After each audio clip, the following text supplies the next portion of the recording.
పాక్ ఉగ్రవాదులకు కాంగ్రెస్ జన్ను. భారత సైన్యానికి మాత్రం మద్దతు ఇవ్వలేదు. భారత సైన్యానికి మద్దతు ఇవ్వలేదా? ఆపరేషన్ సింధూర్ అప్పుడు ర్యాలీలు తీసిరు సైనికులకు మద్దతుగా.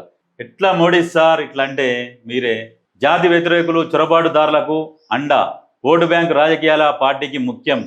ఇప్పుడు ఈ మాట మాట్లాడేటప్పుడు మీరు ప్రతిపక్షం నుండి మాట్లాడాలి. ఇట్లా మీరున్నది పాలకపక్షంలో. చొరబాటుదారులు ఎవరెవరు వచ్చిరు, టెర్రరిస్టులు ఏంది, మీరు పాలకపక్షంలో ఉన్నారు కాబట్టి మీ నిఘా వ్యవస్థ మీ చేతులు ఉన్నది కాబట్టి మీరు పట్టుకోవాలి. పట్టుకొని తీసుకుపోయి లోపలేసి తోమాలి. అది మీరు చేయాల్సిన బాధ్యత. మీరు ప్రతిపక్షంలో ఉన్నట్టు మాట్లాడుతున్నారు. మోడీ సార్ ఇది కరెక్ట్ కాదు. మీరంటే నాకు చాలా రెస్పెక్ట్. కాకపోతే మీరు ఇట్లాంటి వ్యాఖ్యలు చేయడం కూడా ఇది కరెక్ట్ కాదు. ఏదన్నా ఉంటే న్యాయంగా వ్యాఖ్యలు చేయాలి. అధికారంలో ఉన్నారు, చొరబాటుదారులు ఉన్నారు, టెర్రరిస్టులు ఉన్నారు అని చెప్తారు.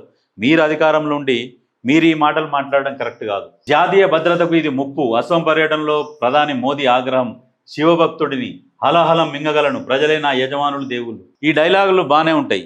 హాలహాలం మింగుతాం, అందరు మింగుతారు, అందరు హాలహాలం మింగుతారు, అందరు శివభక్తులే, అందరూ రాముని భక్తులే. కానీ మీరు ఇట్లాంటి ఆరోపణలు కరెక్ట్ కాదు. మీరు అధికారంలో ఉన్నారు, ఒక దేశ ప్రథమ పౌరుడు మీరు తీసుకోవాలి నిర్ణయాలు. మీరు ఇట్లా ఆరోపణలు చేయొద్దు. మీరు నిర్ణయాలు తీసుకుంటూ వెళ్ళిపోతుండాలి. అట్లా